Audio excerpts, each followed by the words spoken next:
الحمد لله نحمد الله ونستعينه ونؤمن به ونتوكل عليه ونعوذ بالله من شرور أنفسنا ومن سيئات أعمالنا من يهده الله فلا مضل له ومن يضلله فلا هادي له أشهد أن لا إله إلا الله وحده لا شريك له وأشهد أن محمدا عبده ورسوله أرسله بالهدى ودين الحق ليظهره على الدين كله ولو كره المشركون اللهم صل على محمد وعلى آل محمد كما صليت على إبراهيم وعلى آل إبراهيم اللهم بارك على محمد وعلى آل محمد كما باركت على إبراهيم وعلى آل إبراهيم في العالمين إنك حميد مجيد إن أريد إلا الإصلاح ما استطعت وما توفيقي إلا بالله عليه توكلت وإليه أنيب أيها الناس اتقوا الله عباد الله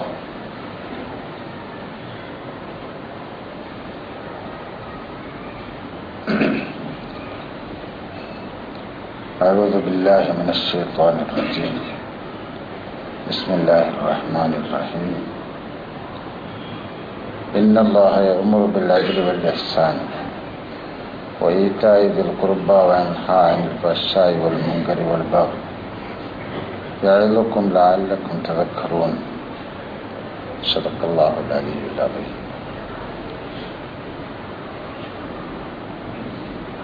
സഹോദരന്മാരെ, സഹോദരിമാരെ, അള്ളാഹുവിൻ്റെ കൽപ്പനകൾ മനസ്സിലാക്കി അതനുസരിച്ച് ജീവിക്കണമെന്ന് ആദ്യമായി വസിയത്ത് ചെയ്യുകയാണ്.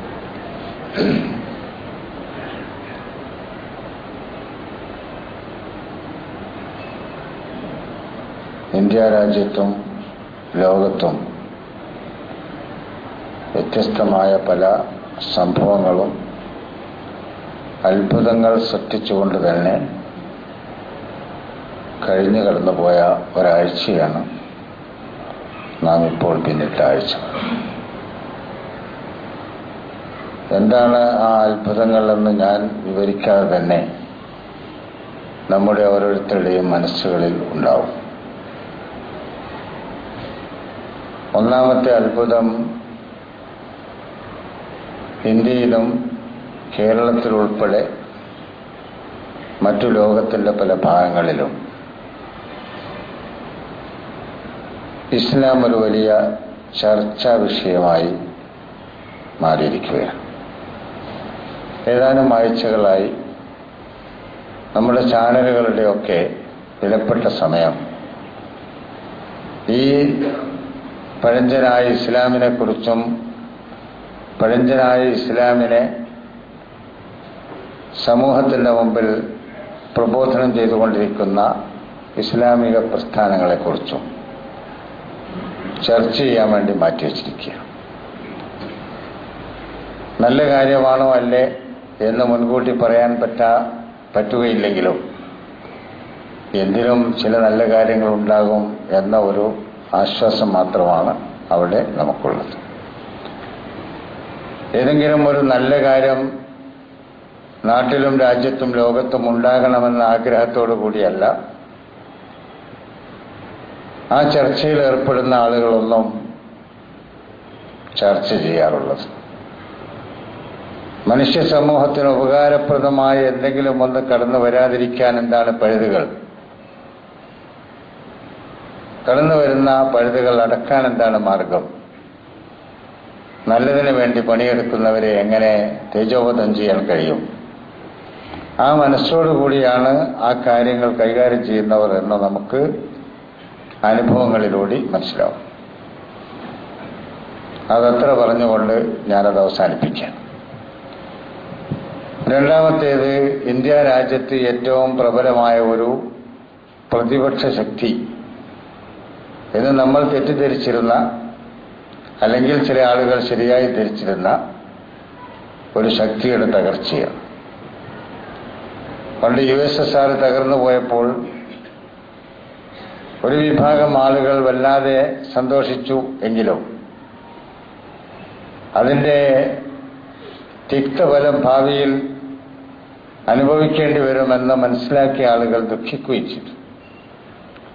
കാരണം ഒരു ഏകശക്തിയുടെ ഏകാധിപത്യം ലോകത്ത് വരും എന്നതായിരുന്നു ആ ആശങ്ക. അതേപോലെ തന്നെ ഇന്ത്യ രാജ്യം എന്ന് പറയുന്ന നമ്മുടെ ഈ വലിയ രാജ്യം ഒരു ജനാധിപത്യ രാജ്യമാണെന്നാണ് ആളുകൾ പറയാറുള്ളത്.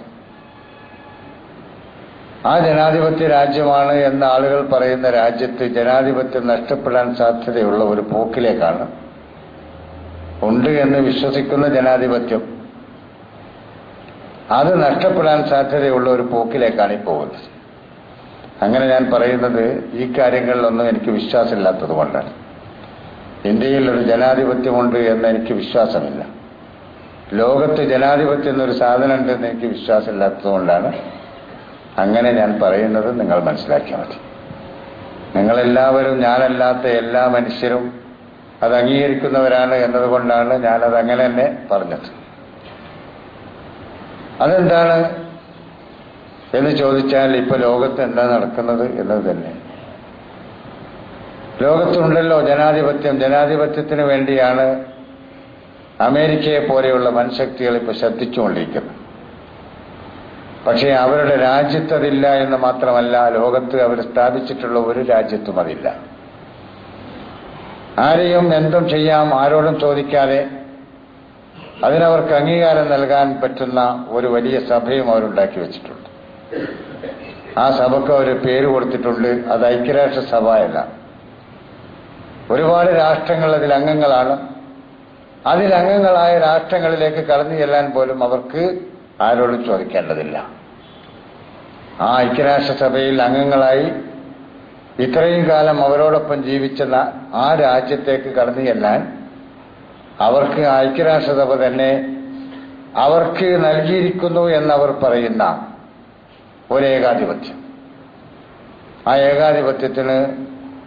ഏകാധിപത്യം കയ്യിൽ വെച്ചിട്ടുള്ള ആൾക്കാരെ നമ്മൾ പറയും സെക്യൂരിറ്റി കൗൺസിൽ എന്നാണ് തോന്നുന്നതിന് പറയരുത്, അഖില ലോക രക്ഷാസമിതി എന്നതിന് പറയാറുണ്ട് ഇവർ.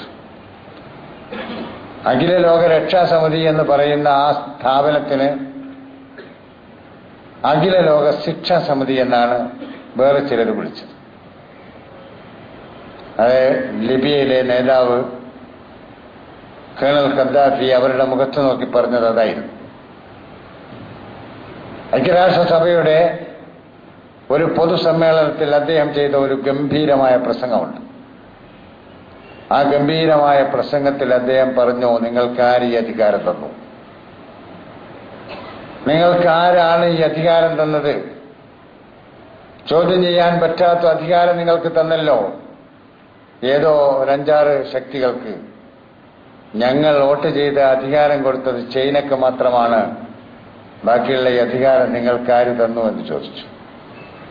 ജനാധിപത്യത്തിനാണല്ലോ നിങ്ങൾ ലോകത്ത് ശ്രദ്ധിക്കുന്നത്. പക്ഷേ എവിടെ ജനാധിപത്യം? ലോകത്തുള്ള രാഷ്ട്രങ്ങളെ രക്ഷിക്കലാണ് അവരുടെ ലക്ഷ്യം. രാഷ്ട്രങ്ങളെ രക്ഷിക്കൽ. ആ രക്ഷിക്കുന്ന സ്വഭാവമാണിത്. എല്ലാ തോന്നിയവാസം ചെയ്യുകയാണെങ്കിലും, അന്യായമായി മനുഷ്യരെ കൊല്ലുകയാണെങ്കിൽ പോലും ഞങ്ങളെ കൊല്ലാൻ വരുന്നു എന്ന് പറയാൻ പാടില്ല. അത് ഐക്യരാഷ്ട്രസഭയിൽ പറയാൻ വേണ്ടി ഒരുങ്ങിയാൽ അവിടെ വരും വീറ്റോ അധികാരമുള്ളവർ. അതിവിടെ ചർച്ച ചെയ്യാൻ പാടില്ല. പിന്നെ എന്ത് ജനാധിപത്യമാണോ നീ ഈ ലോകത്ത് നടപ്പാക്കാൻ ഉദ്ദേശിച്ചിട്ടുള്ളത്?